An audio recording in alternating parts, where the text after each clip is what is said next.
Eh oui, mais qu'est-ce qu'il fait? Salut à tous, bienvenue sur cette vidéo. Aujourd'hui je te fais le bilan du Spark XB6 6S de chez Team Coralie. Une voiture que j'ai roulé un peu plus de 20 packs, dont vous avez l'autopsie. C'était un mardi en live, donc tu peux la mater si tu veux. Je démonte le train avant. Jeudi qui arrive, alors ça sera fait pour l'arrière et le central. En gros l'objectif c'est d'aller voir un petit peu l'usure des dents, des noix, des cardans, un petit peu de toute la voiture. Et comme ça permet d'avoir un bilan objectif de la voiture. Comme tous les engins Coralie, j'ai toujours décortiqué les engins, cité les défauts, cité les qualités et les évolutions aussi qu'il y a eu au fur et à mesure du temps. Et là, on est sur une machine, et bien vous n'allez pas m'entendre critiquer la voiture énormément, bien que j'ai essayé de déchiffrer des choses qui pourraient être améliorées, bien sûr. Mais voilà, alors là on est sur une base d'une voiture qui est à 549 € déjà au niveau du prix. Comme je l'avais dit dans l'unboxing, c'est vraiment très bas par rapport au marché. Je pense aujourd'hui que cette voiture là c'est le meilleur rapport qualité-prix que tu puisses trouver, puisque on est sur une voiture extrêmement solide avec des composants haut de gamme en plus. Au niveau carrosserie, vous avez vu, donc 20 packs c'est à peu près entre 8 et 10 heures de batterie. Pas que c'est une batterie pour ceux qui ne savent pas. Coralie a fait une carrosserie beaucoup plus épaisse que ses petites sœurs qui sont de l'année dernière et l'année d'avant. Et le nez a été renforcé, bref, tout a été renforcé. J'ai pas une seule fissure sur la carrosserie et pourtant j'ai roulé avec une carrosserie tordue parce que quand j'ai mis les packs 6S, il a pris cher. Il a fait des gros sauts. Alors certes, j'ai pas mis les bosses sur les bosses parce que j'ai toujours peur de péter un moteur depuis que j'ai cassé mon moteur sur le techno. J'aime pas trop quand ça tape trop fort à plat. Mais il a pris des gros vols, surtout en skatepark aussi. Donc vraiment impressionnant. Une carrosserie en Lexan qui n'a pas fendu. Alors celle-ci ne sera pas indestructible comme une carrosserie incassable. Mais cela dit, c'est beaucoup plus joli. Et franchement, je crois que c'est la Lexan la plus solide que j'ai eue. Même après celle que j'ai vue du Rockterra renforcée dans 2 mm. Qui en fait n'est pas solide au final. Là, on est vraiment sur une carrosserie solide. Donc ça, les bilans du 20 pack, elle les a passés facile. Le seul truc, si je dois commencer par les reproches, le seul reproche que j'ai à lui faire, c'est le comportement. Mais ça, je pense que c'est au détriment de la solidité, je vous explique. En gros, ils ont rigidifié le châssis à mort. Et le résultat, c'est qu'on a un châssis qui tient énormément, mais vraiment. Que ce soit dans la déformation du châssis, que ce soit dans les renforts de châssis en plastique, ils n'ont pas été cassés. Au niveau de la cellule avant, bref, ça n'a pas été cassé. Mais ça, c'est au détriment du comportement, parce qu'il est très très rigide, et du coup, il répond mal à des terrains qui sont très dégradés. Alors ça reste totalement réglable. C'est-à-dire qu'il va falloir jouer au niveau des ressorts, puisque moi j'ai mis les ressorts durs. Il faudra mettre des ressorts plus mous. Peut-être même enlever le renfort qui est au centre, qui est démonté là, puisque je peux vous le montrer d'ailleurs. Peut-être même enlever ce renfort là quand tu vas faire de la piste, admettons, pour pouvoir assouplir un petit peu le châssis. D'ailleurs, vous pouvez constater le renfort n'est absolument pas déformé, ni quoi ni qu'est-ce. Donc c'est bien la preuve que le châssis est vraiment bien dessiné au niveau des renforts avant et arrière. Ça, c'est vraiment une réussite. Les renforts en châssis sont en plastique et non pas en aluminium. Beaucoup de RTR font ça en renfort en plastique, mais là nous sommes sur des véritables renforts de châssis. Véritables parce que sur les RTR de la concurrence, vous allez avoir des renforts de châssis qui sont là en renfort de châssis, mais qui ne font pas le taf. Parce que si le châssis veut plier, ben il pliera. Et il pliera en même temps le renfort de châssis. Là, c'est juste pas possible. Le renfort de châssis a été dessiné pour éviter justement que le châssis plie. Donc il est plus large, plus long et plus solide. Pareil pour l'avant, il maintient aussi la platine supérieure de servo, là ici, de direction pardon, et il remplit son rôle à merveille. Contrôler, c'est pareil en autopsie, vous pouvez aller voir sur le live, contrôler de A à Z pour voir s'il a fendu. Sachez aussi que ces renforts-là, je les ai testés en amont sur le Kagama pendant les essais, et mon but était de les casser justement pour trouver une faille dessus. J'en ai pas trouvé, et ils ont mis les mêmes renforts sur le Spark. Les nouveaux triangles, ceux dont je ne connaissais pas la robustesse, eh bien, ils ont fait le taf, hein, ils ont mangé des gros coins de skatepark. Donc pour moi, c'est signe d'une vraie solidité sur ce triangle. D'ailleurs, je vous invite à même faire une upgrade dès aujourd'hui si vous avez envie sur les skitters ou même sur les radix si tu fais beaucoup de bâches. Ce triangle m'a l'air plus solide que l'ancien.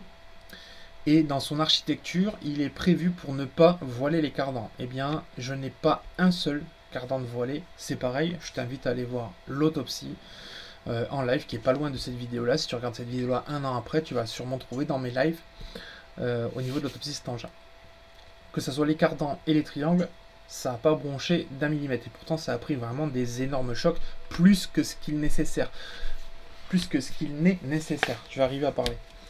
Et d'ailleurs, dans toutes mes vidéos, je le pousse au-delà de ses limites. Hein. On n'est pas, je ne suis pas dans un fonctionnement classique. Il est poussé toujours au-delà de ses limites. Ce qui me fait chier parfois, parce que dans des engins comme ça, quand tu sais que c'est un petit peu l'ultimatum de la marque, c'est-à-dire le dernier né, celui qui déchire, quoi. T'as envie de le garder intact. Mais bon, pour le bienfait de la chaîne et pour vous, futurs utilisateurs, je l'ai testé au-delà de ses retranchements. Pour mettre aussi, faire une mise au point, parce que les gens ils ont tendance à oublier le temps, ce buggy là, il est né d'une évolution de beaucoup d'engins avant lui. Chronos V1, Chronos V2, ce que tu veux, Python, Radix, il est tiré de toutes ces expériences là qui ont eu des engins qui ont eu à l'époque des défauts et qui ont été modifiés avec le temps. Et est né le Spark. Au niveau des biellettes de direction, c'est des biellettes renforcées. Là, c'est pareil, les biellettes en plastique, elles n'ont pas bougé. Vous pouvez voir sur l'autopsie. La direction, la barre d'Ackermann n'est pas déformée. Le cerveau en 72-25 HV qui est là, pignon métal, etc., n'a pas bougé non plus. Alors, c'est un cerveau que j'aime bien niveau fiabilité. C'est un cerveau que je connais très bien, que j'ai mis un peu partout. Il fait le taf pour un buggy TT. Maintenant, ça reste un fonctionnement tout à fait classique. Il est normal, il n'a pas une vitesse incroyable, il n'a pas une précision incroyable, mais il n'y en a pas forcément besoin sur ce genre de buggy-là. En TT, tu n'as pas besoin. Surtout en piste que tu as besoin de précision. Donc de toute façon, c'est un cerveau où tu as la sécurité. Lui aussi, c'est une V3. Et en plus de ça, il est livré avec un palonnier en alu, donc il n'y a aucun risque. Côté électronique, j'en parle même pas, c'est le meilleur électronique du marché actuellement pour le RTR, que ce soit le Torque 185 ou le moteur Curon 825, point. Il n'y a même pas de débat. Le variateur qui est dans sa dernière configuration, dans sa dernière mise à jour, n'a absolument pas chauffé, n'a pas eu absolument pas aucun creux. D'ailleurs, j'ai eu une très très bonne autonomie, puisque pour vous, j'ai conservé le pignon moteur d'origine pour faire les essais de chauffe et d'autonomie. Il a une très très bonne autonomie, surtout quand j'utilise les batteries du partenaire qui sont là. C'est juste incroyable. Les noix, là où il y a les cardans, n'ont pas une seule marque. Même, alors les arrières, on va les faire jeudi, donc vous les verrez en autopsie, mais de ce que je vois là à l'œil, il n'y a pas de marque. C'est des noix aussi qui sont les dernières mises à jour de Coralie, qu'ils ont connues, qui ont été testées et qui sont vraiment solides. La tourelle, la nouvelle tourelle aussi, alors ça c'est intelligent du coup, parce que c'est vrai que pendant l'unboxing on peut pas parler de fiabilité. La tourelle en 60-65 est une très bonne idée, je pense que eux ils s'en sortent au niveau prix, et nous du coup ça nous fait un engin pas cher. Au lieu d'avoir du 70-75, on a du 60-65 T6. Et elle a pris des gros chocs et elle n'a pas bronché. Alors, elle sera plus fragile, entre guillemets, à la déformation qu'une 70-75, mais le 60-65 a l'air de vraiment faire le taf beaucoup mieux qu'un 60-61, puisque lui, il ne bouge pas. Et ça, c'est très bien. Donc c'est du 5 mm à l'avant. T'as pas forcément besoin de mettre l'option. Franchement, en vrai, là, je ne suis pas tenté à mettre la 70-75, qui est en option d'ailleurs chez Coralie, tu la dispo, mais la tourelle d'origine fait vraiment un taf très très bon. Et ça, c'est cool.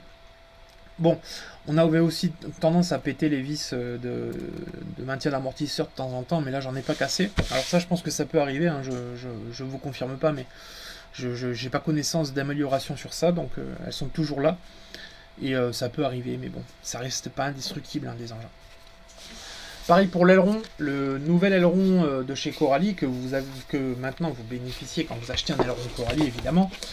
C'est un aileron qui n'est pas cassable en fait, si vous voulez. Ils ont travaillé sur cet aileron, c'est exactement la même architecture que les anciens, mais pas avec la même matière, pas avec la même densité. Donc ça donne de lui, alors ce que vous voyez là c'est les autocollants hein, qui craquent avec les déformations de l'aileron. Mais l'aileron n'est absolument pas fendu. J'en ai eu 2 en test, des comme ça sur le Chronos et le Kagama, dont un que j'ai même offert après les tests, puisqu'il n'était pas cassé. Et donc celui-là a rempli totalement son rôle. C'est des ailerons qui ont aussi été testés rudement, et ce qui nous donne un vrai aileron qui ne cassera pas. Et ça fait plaisir chez Coralie. Les roulements, c'est toujours les mêmes, et c'est des très bons roulements. Coralie a investi dans les transmissions et dans les roulements de ses engins. Donc en général, vous avez du 16 par 8 par 5 d'épaisseur, donc ce qui donne des roulements à grosse bille, que ce soit dans les roues, dans les différentiels, dans le central, bref, c'est quasiment tous les mêmes, voire tous les mêmes, à part dans la direction. Et c'est un très bon roulement, donc il lui faut beaucoup d'eau qui stagne pour pouvoir gripper, donc c'est plutôt rare les gens qui vont laisser une voiture dans l'eau ou avec de la flotte partout. Cette voiture là a de très bons roulements d'origine, et c'est pas un reproche à faire sur cette voiture. Les amortisseurs, c'est aussi les mises à jour de chez Coralie.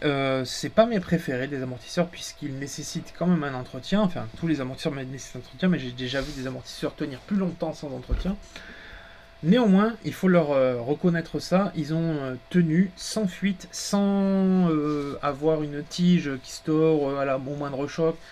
Ça reste un bon amortisseur maintenant. Et j'ai pas eu de casse de chape, puisque les chapes ont été modifiées, comme à l'époque. Pas de fuite particulière, pas de truc qui s'est desserré, tout est monté au frein filet, tout est bien monté d'ailleurs. Au frein filet, ça c'est un détail que je vous sors. Et maintenant, l'amortisseur Coralie, c'est un petit peu comme le cerveau, tu vois. Il n'est pas exceptionnel, mais il fait carrément le taf. Et en plus de ça, il est complètement réglable. D'ailleurs, à l'intérieur, tu as le piston, le tout dernier piston, avec les petits bypass sur les côtés pour encaisser des gros chocs. Donc voilà, cet amortisseur-là a été encore une fois travaillé, de chez travaillé. Et tu te retrouves avec un amortisseur fiable, qui durera dans le temps. Moi, ce que je vous préconise, c'est à peu près tous les 50 packs, là il en a 20, vider de son huile, défaire le cup qui est inférieur et regresser un peu tout ça. Quitte à même remplacer les joints tous les 50 à 70 packs, les joints d'amortisseur. Voilà. Maintenant, j'avoue que j'ai pas essayé encore jusqu'à 100 packs, on roule un peu moins qu'avant quand même. Une fois qu'il sera à 100 packs, j'aimerais bien voir la gueule de l'amortisseur pour voir. Mais je sais d'avance qu'il y a un petit plastique qui prendra du jeu au fur et à mesure, il faudra le changer. Cela dit, il tiendra encore dans le temps, si tu l'entretiens. Les sangles. Alors les sangles, je les ai pétées. Hop, elles sont recollées. Hein. Voilà. Je les ai pétées au niveau de la jointure ici. Donc bon ben là, RTR, c'est toujours une sangle qui est un peu trop basique, mais bon, en même temps, on ne peut pas reprocher à Coralie de mettre du 100% incassable, sinon je pense pas qu'il ferait de l'argent. Donc là, je mettrai la sangle option Kevlar, d'ailleurs que Coralie vend. Hein. Et ouais, je les ai pétés sur un choc parce que j'avais les batteries beaucoup trop grosses. Si tu as les batteries qui sont bien adaptées et que la sangle elle tient bien, tu les casseras pas. Mais si tu commences à te mettre des batteries trop grosses parce que tu n'as pas les batteries adaptées, ça tient plus que sur le bout et forcément ça crée une tension énorme et il suffit qu'il tombe à l'envers et tu arracheras les sangles. Bon, après ça reste une sangle tissu qui se dégrade assez rapidement. Et voilà, je vous conseille, si vous voulez être bien, de vous mettre les sangles Kevlar. Moi c'est toujours ce que je fais sur mes engins, des sangles renforcées, pour pouvoir avoir une sangle qui tient bien dans le temps. Le bac à batterie, eh bien sur les buggy là, on n'a pas forcément de problème au niveau du bout du bac à batterie qui peut céder de temps en temps. Mais bon, Coralie fournit avec une cale qui est vissée sur le bac, et si vous laissez cette cale là, vous ne casserez pas votre bac à batterie. Si vous enlevez cette cale là et que votre batterie bouge sur des chocs, là vous allez endommager votre bac à batterie. Donc voilà, c'est un bac qui peut faire le taf uniquement si tu conserves cette cale là et que tu maintiens bien tes batteries. C'est pas le meilleur bac à batterie que je connaisse. Bon, maintenant il y a les trous pour pouvoir mettre une sangle dans l'autre sens comme ça. C'est vrai que c'est sympa d'avoir une sangle aussi dans le sens opposé pour maintenir la batterie. Là, il n'y est pas. Mais bon, ce serait encore une fois un peu trop demandé par rapport au prix de l'engin et à la qualité de l'engin. Ça, c'est clair. Mais bon, il faut citer aussi les défauts. Hein. Donc, je pense que le bac et les sangles sont classiques. Et c'est pas de la merde du tout, mais ça reste du classique. J'ai donc mon fils, je précise parce que moi je l'ai pas cassé. J'ai cassé donc le support aileron qui est aussi lui un support aileron qui a été renforcé, épaissi. Mais là bon, je pense pas qu'il y ait de solution miracle pour moi. C'est vraiment le meilleur support aileron que je connaisse des voitures que j'ai connues ici, Arma, Traxa, ce que tu veux. C'est vraiment le meilleur support aileron parce que moi je les casse plus vite sur les autres marques. Mais il n'est pas incassable et je crois pas qu'il soit possible de le faire incassable, mis à part si tu le mets en façon mou, donc en TPU. Mais dans ce cas-là, après, c'est les amortis qui prennent. Bref, il faut bien que quelque chose fasse fusible. Et là, c'est donc le gros support aileron ici. Et encore une fois, c'est même pas qu'il casse, c'est que ici, là, au niveau des vis, il va s'arracher ici. Et du coup, ce qui fait qu'il va se lever comme ça. Donc, il est à remplacer. Ou alors à faire une modification avec des plus grandes vis. Bon, moi, je l'ai remplacé complètement. Et c'est vraiment sur un choc à haute vitesse où il va planter comme ça très fort, et c'est là où le support aileron peut céder. C'est inévitable. On peut pas, là je pense pas qu'il puisse faire quelque chose d'incassable. Il faudrait un pare-choc de dingue, donc ça reste un buggy. Voilà. Mais sur des chocs raisonnables, sur des sauts classiques, tu vois, tu sautes et tout, tu tombes mal et tout, il cassera pas. C'est vraiment sur des énormes chocs où tu es à l'envers, que le buggy est parti comme ça sans le vouloir et qui vient planter comme ça à pleine vitesse. Là, t'as pas trop de choix. Et encore qu'il a déjà tenu, puisque j'ai déjà fait des chocs comme ça. Je l'ai vu tomber quand mon fils l'a utilisé. Là, il a vraiment pas eu de bol et le support aileron a pété. Donc bon, je le dis en tant que casse, mais c'est pas du tout un support aileron à défaut, je trouve. Il y a sûrement des améliorations possibles et inimaginables, mais en tout cas, il fera largement le taf sur la voiture, clairement, si tu l'achètes. Il n'y aura pas de souci. Les fusées, on n'en parle même pas, mais c'est les fusées V2, c'est pareil, celle-là, bon, tout est cassable, j'en ai déjà vu des cassés, bien sûr, mais c'est une fusée très solide, vraiment, rare quand tu les casseras, mais ça peut arriver, j'en ai déjà vu, donc voilà, c'est une très très bonne fusée. J'ai fait un peu le tour de cette voiture. Alors bien sûr, on peut parler aussi de la radio.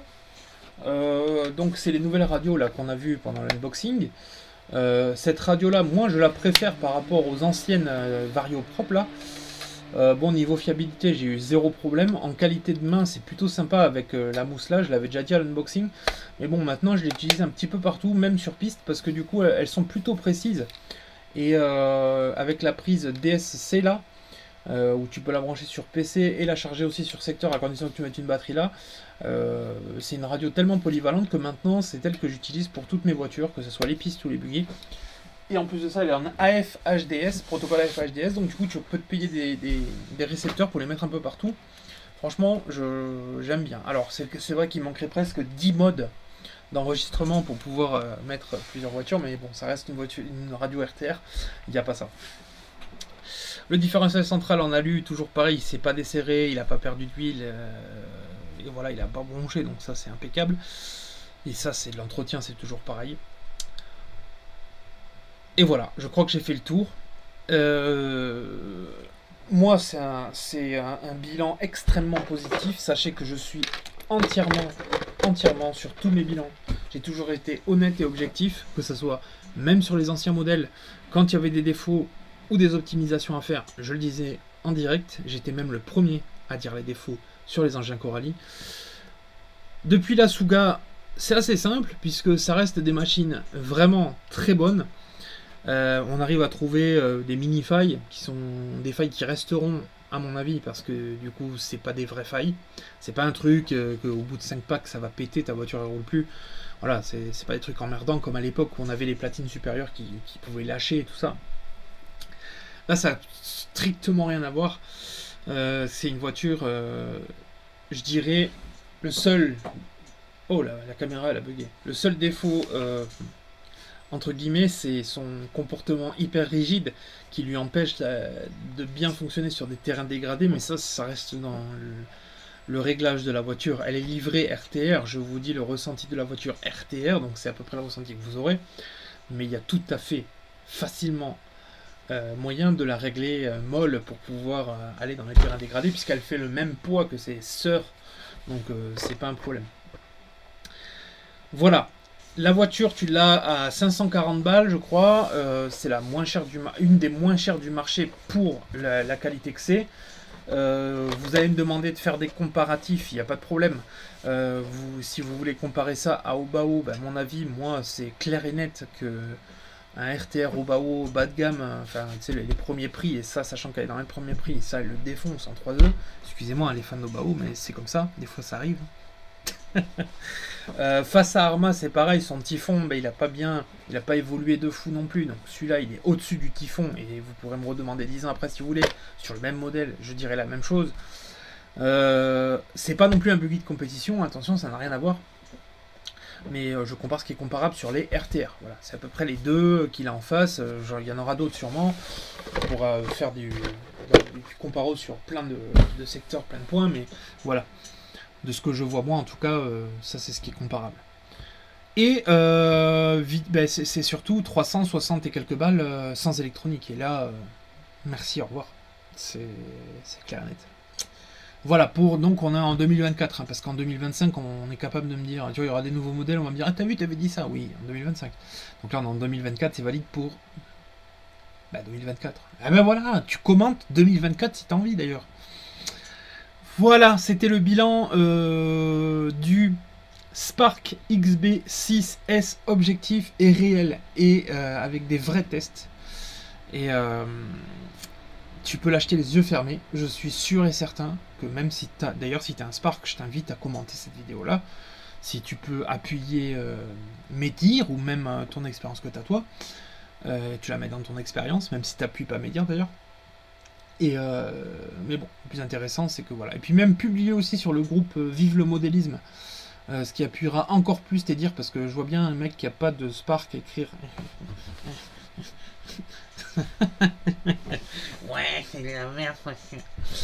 Ouais, c'est comme ça que je fais la haters. Voilà. Après ce moment d'humour incroyable, je vous embrasse, je vous dis vive le modélisme. Rejoins le groupe Vive le modélisme d'ailleurs sur Facebook et TikTok. Romanotest, cherche-moi. Romanotest sur TikTok. Je fais des vidéos très très courtes et forcément hyper sympa. Vraiment génial. La vraie vidéo. Les avions là, e-flight d'ailleurs, je le mets que sur TikTok quasiment. Parce qu'ils aiment les avions sur TikTok, je sais pas ce qu'ils ont. Et il va voler là. Voilà, il est monté, il est prêt à voler. Les batteries que vous entendez, les ventilateurs. Ah! Et j'espère que t'es resté jusqu'à la fin. Hein. Les pneus, les pneus. Les pneus, c'est aussi. Et voilà, ça va voler. Non mais il pleut aujourd'hui. Nouvelle colle, nouvelle jante, nouvelle matière. Donc aucun pneu n'est décollé, je n'ai eu à coller aucun pneu. Ça c'est rare, ça c'est très très rare. Donc franchement si tu cherches un pneu loisir, tu peux encore foncer chez Coralie, un petit peu comme les pneus du Chronos. Je crois qu'ils ont voulu faire un pneu exactement à l'image du Chronos. Les nouveaux pneus Coralie ne bronchent pas, et ça c'est top. Alors, ils ont quand même un petit défaut que c'est dommage. Je dirais que tu vois l'empreinte hexagonale ici, elle est très très fine, elle se prend sur l'hexagone mais que de à peu près 5 mm, pas plus. Et du coup, si tu peux les foirer. Tu peux les foirer si tu serres mal ta roue, si ça se desserre. C'est pas ouf. D'ailleurs, on a des petits trous ici au cas où ça se foire. Hein. Tu viens mettre un axe sur ton hexagone directement et c'est bon. Le problème est réglé. Mais bon, ça manque un peu de matière derrière. Voilà. Si Coralie, tu vois ça, je sais quand Coralie, ils vont encore dire ah, il fait chier ce con-là. Il nous trouve toujours quelque chose. Mais bon, c'est vrai que là, un tout petit peu plus de matière derrière, en longueur, ça pourrait être sympa. Juste histoire de fiabiliser la jante, quoi, tu vois. Sinon, le pneu et la jante, globalement, sans point de fixation, sont très bons. J'ai toujours les 4, ils vont rester encore sur celui-là. Et voilà. Allez, voilà, là on a bien fini l'engin. Bisous à tous. Si vous avez des questions, n'hésitez pas à les poser en commentaire, j'y répondrai avec plaisir. N'hésitez pas à vous abonner si vous n'êtes pas abonné, c'est important pour nous. Et puis voilà, bisous, vive le modélisme. Ciao, ciao.